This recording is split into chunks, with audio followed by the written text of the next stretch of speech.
Ninth English B core. तो देखो हमने स्टार्ट करी है पोएम नंबर 5 जिसका नाम है a legend of the Northland. Legend का मतलब होता है एक ऐसी कहानी जो सुनने में तो अच्छी लग रही है और उस कहानी को सुनने के बाद हमें कुछ ना कुछ सीखने को भी मिल रहा है, लेकिन वो कहानी सच है या झूठ है इसकी कोई गारंटी नहीं है। कहानी अच्छी है, सुनने में भी अच्छी लग रही है, सीखने को भी मिल रहा है, लेकिन कहानी सच है इसकी कोई गारंटी नहीं है। तो उस चीज को बोलते हैं लेजेंड। लेजेंड का मतलब एक गाथा, लेजेंड का मतलब एक पौराणिक, पौराणिक मतलब कोई प्राचीन कहानी जो रियल नहीं है और रियल हो भी सकती है, सिर्फ हमने क्या करी है, हमने सिर्फ सुनी है। तो कुछ क्वेश्चन आंसर देखते हैं। फर्स्ट क्वेश्चन, हमने ये पोएम बहुत अच्छे से पढ़ ली और इस पोएम को पढ़कर हमको ये भी पता चल गया कि हमें कभी भी लालच नहीं करना चाहिए। कुछ लोग इतना लालच करते हैं, इतना लालच करते हैं, गलत बात है, ऐसा नहीं करना चाहिए। हमें अपने लालच को छोड़ना पड़ेगा अगर हम जीवन में कुछ करना चाहते हैं तो। ठीक है, तो नोट तुम्हारे पास है। फर्स्ट क्वेश्चन देखते हैं। अगर कोई शब्द ऐसा लगता है जिसकी हिंदी मालूम नहीं है तो उसकी हिंदी लिख लिया करो। ऐसा ना हो कि जब मैं पूछूं और तुम्हें पता ना हो तो तुमको प्रॉब्लम हो जाएगी फिर। फर्स्ट क्वेश्चन देखते हैं।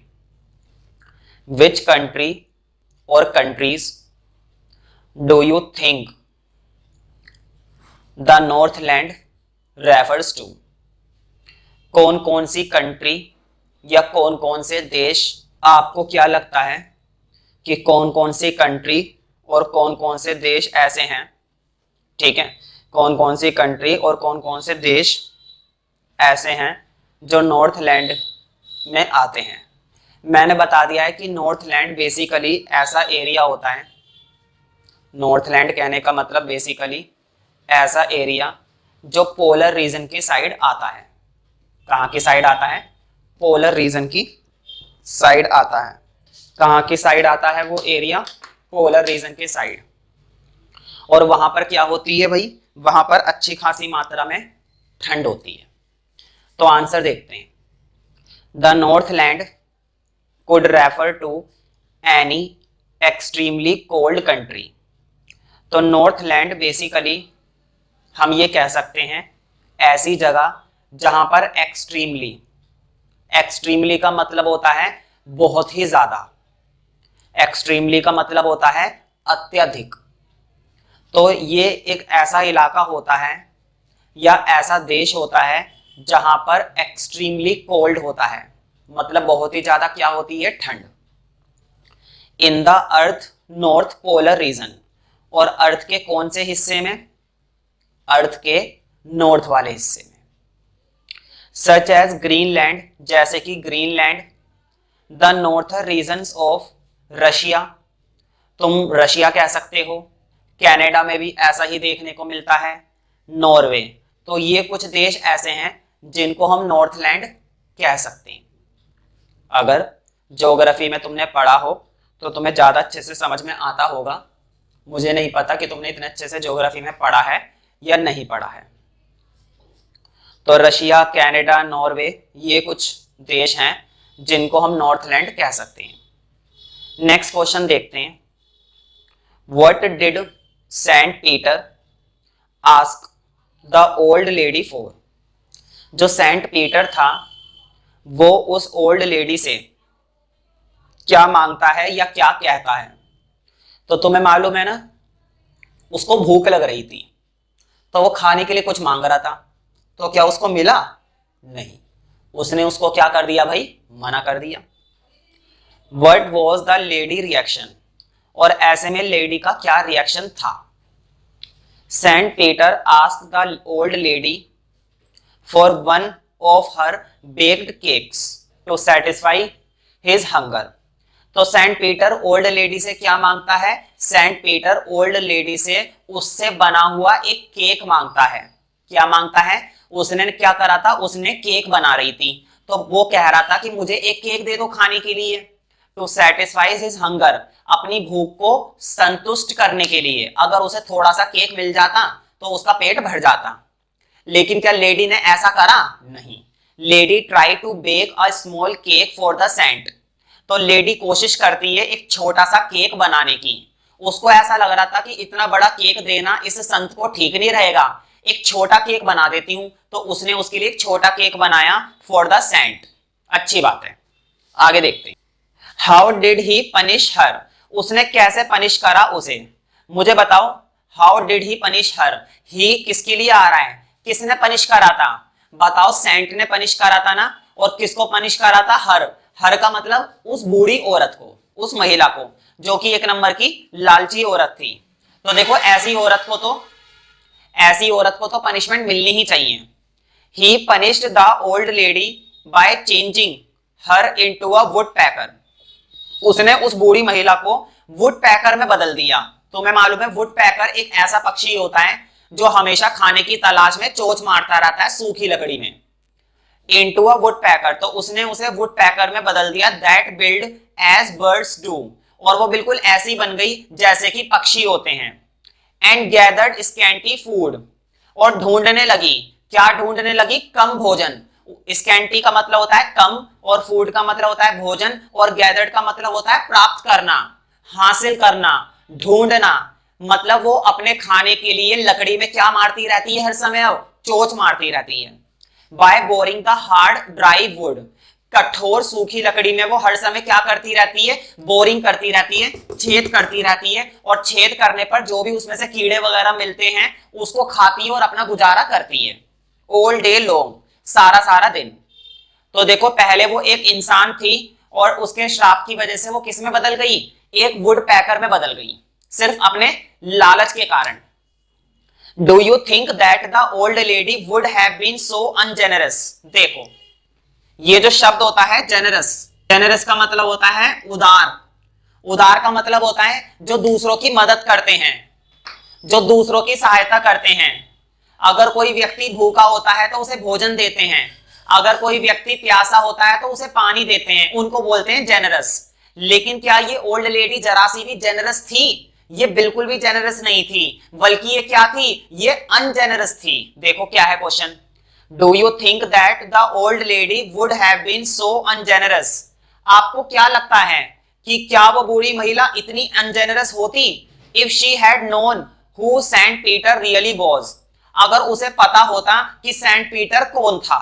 मुझे बताओ, हर किसी के पास मांगने वाले आ जाते हैं, साधु संत आ जाते हैं, भिखारी आ जाता है, और हम उसको उल्टा सीधा बोल देते हैं और भगा देते हैं। लेकिन अगर हमें सच में पता हो कि ये साधु संत सच में महात्मा तो नहीं है, क्योंकि तुम्हें मालूम होगा आधे से ज्यादा क्या होते हैं, ढोंगी होते हैं। क्या होते हैं, ढोंगी, नकली होते हैं। तो अगर वो सच में साधु संत है और हमें मालूम है कि ये कुछ भी बोलेगा और सच हो जाएगा, तो बताओ उसके साथ हम गलत व्यवहार करेंगे, नहीं करेंगे। तो क्वेश्चन यही है कि अगर उसे सच में पता होता बूढ़ी महिला को कि ये सेंट पीटर रियल में कौन है, ये सेंट पीटर असलियत में कौन था, अगर उसे ये सच में पता होता, तो क्या वो बूढ़ी महिला इसके साथ बिल्कुल ऐसा व्यवहार करती, बिल्कुल भी नहीं करती। तो आंसर क्या होना चाहिए, नो, मतलब ये उसके साथ ऐसा व्यवहार नहीं करती। What would she have done then, फिर वो उसके साथ क्या करती, भाई सीधी सी बात है, जब तुम्हें मालूम है कि ये आदमी चमत्कारी है, ये आदमी जो बोलता है वो क्या हो जाता है, सच हो जाता है, तो तुम उससे वो करवाते जिससे तुम्हारी इच्छाएं क्या हो जाती, पूरी हो जाती, लालच के चक्कर में।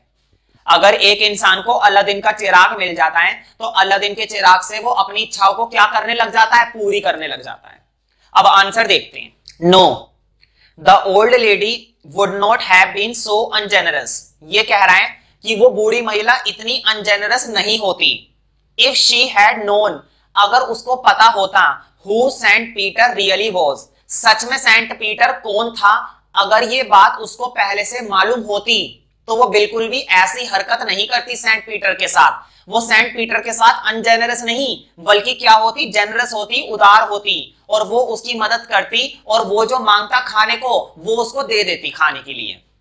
लेकिन उसने ऐसा नहीं करा क्योंकि उसको पता नहीं था ये साधु सच में है कौन।